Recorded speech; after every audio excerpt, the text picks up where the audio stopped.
You were taken advantage of. You believed in something that was said, you trusted.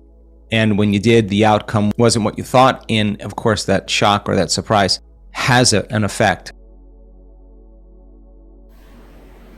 Hello, and welcome to the Pacific Channel, where you learn about the law of attraction, how to manifest anything you want, meditation, and more.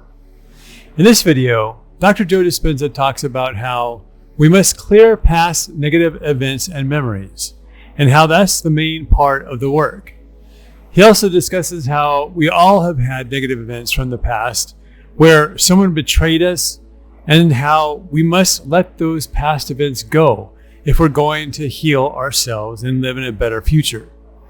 He also talks about how past events affect our biology, our brains, and our minds. And he goes on to discuss survival mode versus opening your heart to new possibilities, and how stress hormones make us overly analytical.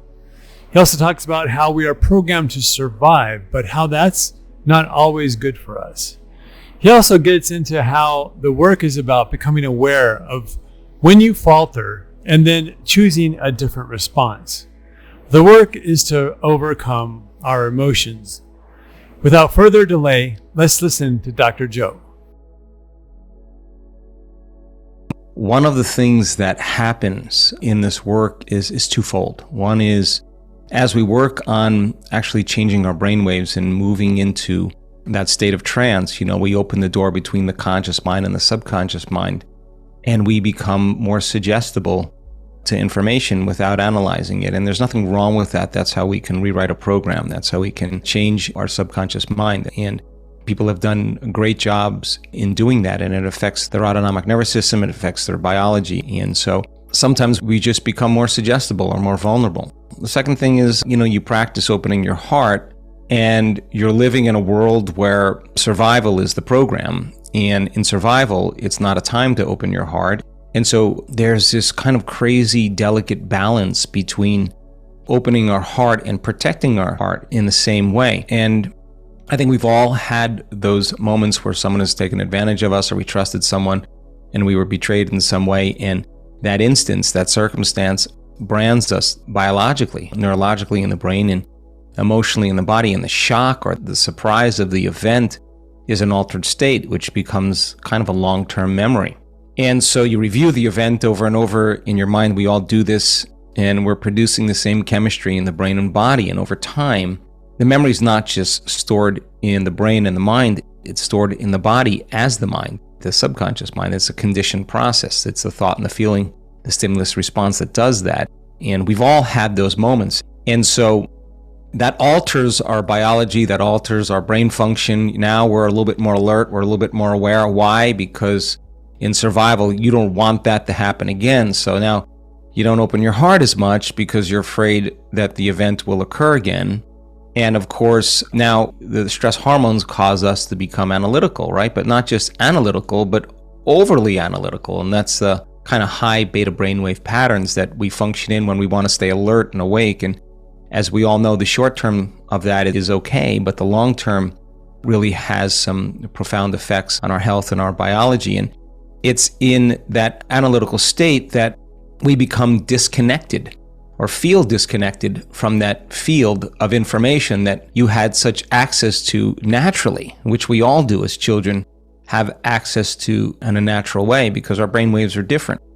And we all do this. We project in our mind if it happens again, or if it could be even worse, I better be prepared for it. So we keep bringing up the memory of what happened to remember to stay awake and alert so it doesn't happen again. So we're forecasting the future scenario based on the past. And with that comes an even greater alarm to stay awake and alert. And it's actually that process that really is arousing the body into this state of awareness or over-awareness just by having the memory of the thought of it. And it's the thought then, or the memory, that's keeping us in that past experience.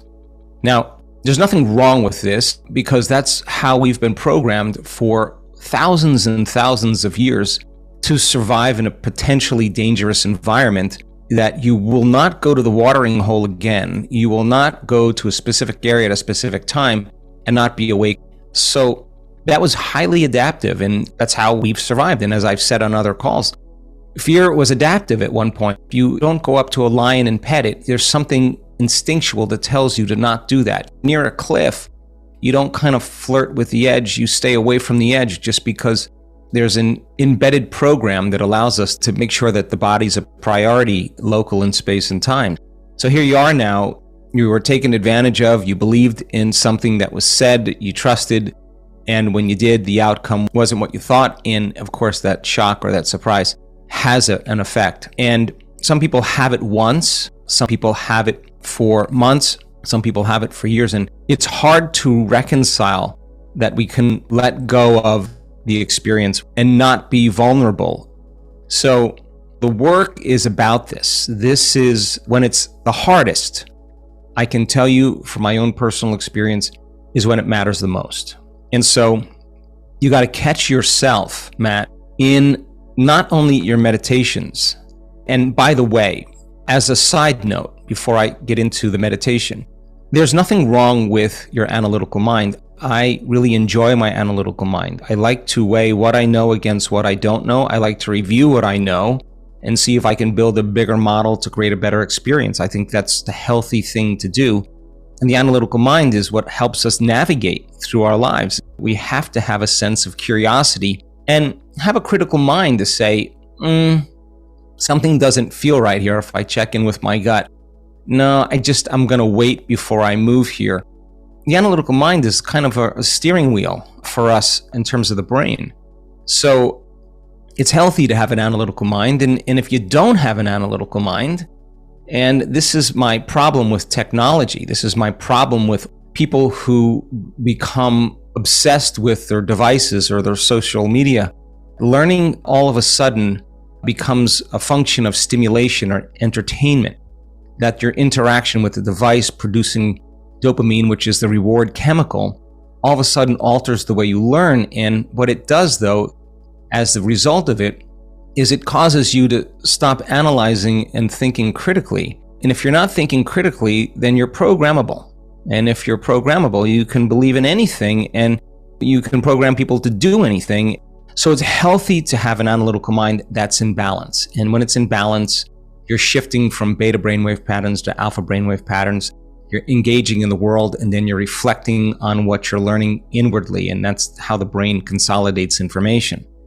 When you're in high beta, the brain is overly analytical and we're overthinking and we're obsessing about some situation, some problem within the emotion that created the arousal. And that actually drives us into higher and higher beta brainwave patterns. And now we're really overthinking everything and overanalyzing everything. And now we're really in the way.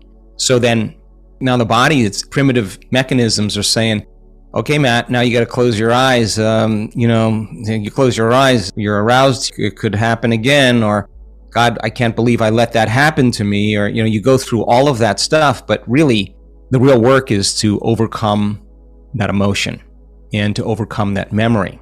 And so then if you had a chance to look at Matt from the future and you would say, hey, Matt, let me coach you here. You're going to make it through it. This is a future me talking to you. How would you like to move through this and be victorious? All right, when it's hardest, it matters the most. Okay. So what did I learn from the experience? I need to ask more questions. What do I learn from the experience? I need to check in to see if it's right for me. What did I learn from the experience? Well, take a moment, not during your meditations, but when you're in your think box and just thinking about it, write down the lesson you learned and review it enough times so that the lesson now becomes the teaching tool for you. And so then you can self-correct by rehearsing if a situation happened again, how you would actually make a different choice, how you would behave differently. That's so healthy. But before you do that, you got to overcome the emotion because that's keeping you connected to the past. And any signal, any trigger in your environment, anything that you associate with that event, even the thought or the memory of that event really puts you back into the emotional past. And so no drug, no external thing is going to really make that change. Only you are going to make that change. And so if you could replace that experience with a new experience, then that old experience will have less weight on you. Okay, so you got to review then. How many times do you have to catch yourself? And I do this so much in my own personal life. How many times do I have to catch myself with that memory or that thought, and I got to catch myself and stay conscious and stay aware, because if that thought slips by my awareness unnoticed, there's going to be a chemical response to my body, and that's going to be called that familiar feeling. That familiar feeling is going to cause me to think more thoughts that are related to that. And now here we go, the whole thing, the brain and body are in the past, and the mystical doesn't happen there. The mystical has no association with that. So we want to get back to Matt as a new and improved version. He has to overcome the past and overcome the emotion. So then the idea of sitting in that emotion, in watching your body crave the thought that's going to produce the feeling, and be curious to see what's on the other side of it, to be curious to sit through that and go a little further than you would normally go. I think that is so victorious for the body, because you're taking it out of the known and you're bringing it into the unknown. And if you can catch yourself with the thoughts or the memories that are associated with it, if nerve cells that fire together wire together, nerve cells that no longer fire together no longer wire together, and that is a biological death, and it's uncomfortable to inhibit that stimulus and response. That's inhibition. And yet thousands of people do it in this work on a regular basis, and they become so worthy of their future because they're working on overcoming their past, that when they finally really get beyond it, and the mystical moment from that infinite intelligence within you is the gift of a greater experience that you could ever imagine, you will see that past as a great lesson, as wisdom. And so it's hard to lay down our defense and protective circuits in our brain that say, be prepared for the worst case scenario because it happened to you, you don't want it to happen again. Nothing wrong with that. You got to learn from your experience, and you got to know when it's healthy to trust and when it's healthy to be curious and to be analytical. So forgiving the person, forgiving yourself, forgiving the past is overcoming the emotion. That's exactly what it is. And by you working with the body and breaking the arousal mechanism that keeps it awake and alert, like rehab, you're detoxing in a way from that emotional state. You're going to have some cravings, and you just got to know that the body's craving that emotion because that's what gives it the arousal, gives it the wakefulness. And being curious on what's on the other side of that emotion. And every time you lower the volume to that emotion and become conscious that you're going there, every time you become conscious that the memory is going back to it in your meditations, every time you want to talk about it or complain about it, or you become conscious of those unconscious states, you're actually telling the body that it's no longer the mind, and you're moving it into the present moment. That's the unknown. And of course, when you're in the unknown, you try to predict what's going to happen next. And again, nothing wrong with that. It's just what we do. So laboring for the present moment is so valuable. When you finally get there and when you're relaxed in your heart again and awaken your brain, being in that state then will help you to see that past from a different place if you choose to look at it. But then the next step then is really to begin to remember what that feeling of that mystical experience or those mystical experiences that happened to you, and to teach your body what that feeling feels like. And this time fall more in love with the feeling than ever before, and to surrender to the possibility of what it would bring. It may not happen in 1 day, it may not happen in 2 days, it may not happen in 5 days, it may not happen in 10 days, but when you look back at your life, if you've overcome it, the guy you're going to fall in love with more than anything else is the guy that overcame that betrayal, that overcame that manipulation or whatever it was, the shock, the trauma, the crisis. And the future self who's in love with you is in love with the guy who overcame his past. That's how you become that future self. So it's the overcoming process that we've discovered in our research that actually is the becoming process.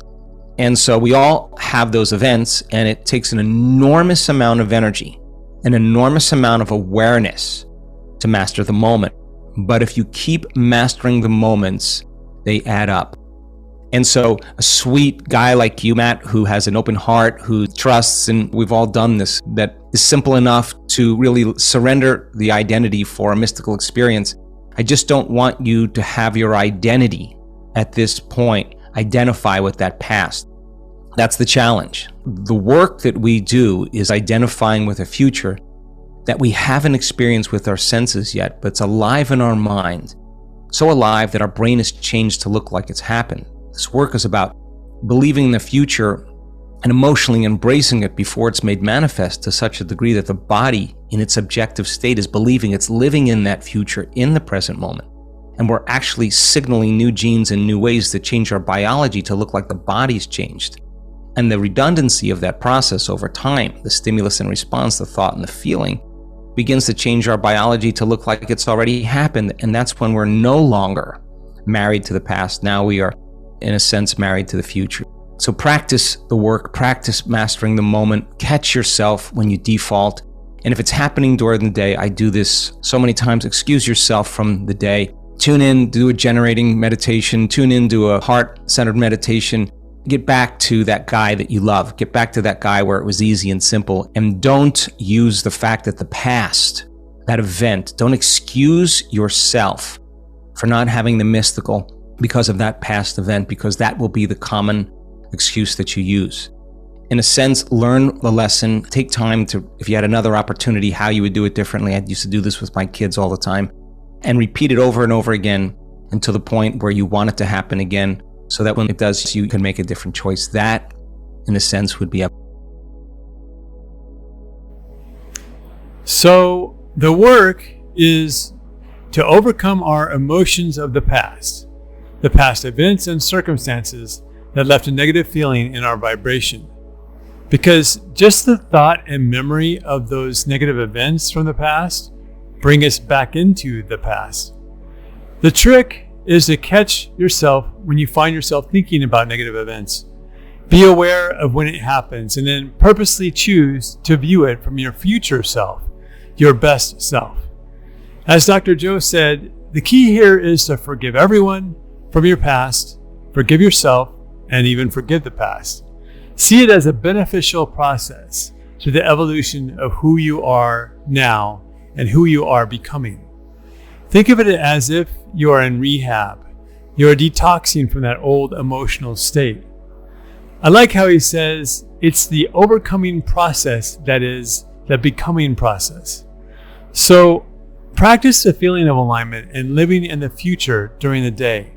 Monitor yourself, and when you falter, take a little time to meditate to get back into the new version of yourself, your new body, your new mind, and eventually your new reality. If you like this video, please like and subscribe. And if you feel so inclined, please leave a comment below. Thank you, and go create a great day or night.